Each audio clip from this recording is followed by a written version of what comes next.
I came here in '71. Keep in mind, the Vietnam War was still going on.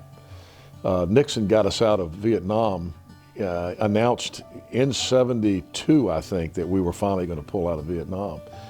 So I was in the first class of the lottery draft.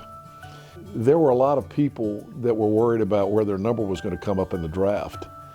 And I was living in Scott Hall at the time, and I remember we were in a suite, and we put a board up in the hallway with all our names and our birthdays on it, and we took turns because they had the lottery draft on television, and we took turns depending on who had class win. We took a shift watching the lottery draft, and it was crazy because, we had friends that were getting killed in Vietnam.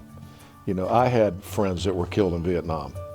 My best friend in high school's brother was killed in Vietnam. So it had a profound effect on us. And we had all gone to college, and we were considered, back in those days, our draft status was 1H, which meant we were in college and we couldn't be drafted. Well, so many kids were getting killed in Vietnam, they did away with the college exemption. And if your number came up high enough, you were going. We had a kid in my suite from Greensboro who was a really nice kid, but he was kind of the typical, had long, stringy blonde hair, was not, I wouldn't consider him a hippie or anything, but he was just different than most of us preppy guys that lived in that suite. And we came in, I came in the afternoon after class and saw that my number was up there, and my number came up 269, so I knew I wasn't going to Vietnam.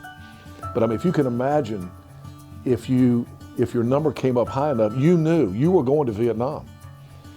And we all came in that afternoon, and Herman's, our friend with the long stringy blonde hair, number wasn't up there.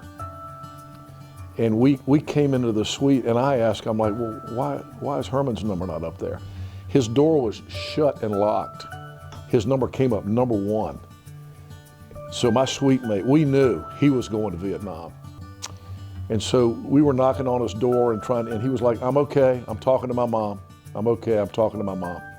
He was calling his family because his number had come up number 1. And again, down on campus, around the student center, there were these guys who were literally offering to get you to Canada if your number came up high enough. Well, I came from a military family. My dad fought in World War II. If my number had come up number 1, I would have gone. But Herman had a much different background. And he came out, when that door opened, he came out, shook our hands, and we knew we'd never see him again.